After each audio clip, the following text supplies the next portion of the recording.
this week is all about our WhAt type footwork. We're going to start off with tomorrow and talk about our waltz clogs and why they are not actually a time step, despite their name.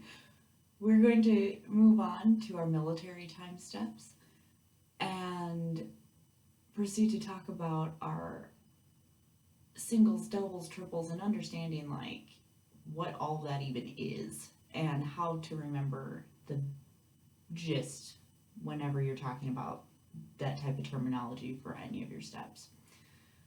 We're going to talk about differences in wings along with toe stands and their importance and concern and challenges pertaining to those.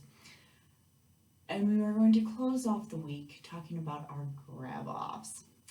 I will see you tomorrow as we start with those waltz clogs. I will see you then.